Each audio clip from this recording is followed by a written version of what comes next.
Alam po ninyo guys, bata pa lang ako, napaka pait na ng aking buhay. Hanggang sa ako'y nagbinata, hanggang sa nagkapamilya, hanggang sa ngayon, napakapait ng aking naging karanasan.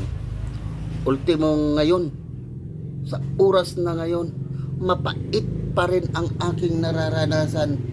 Alam niyo kung bakit?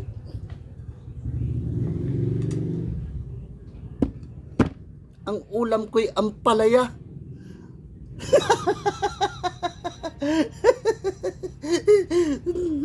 Ang pait pa rin. Pero masarap.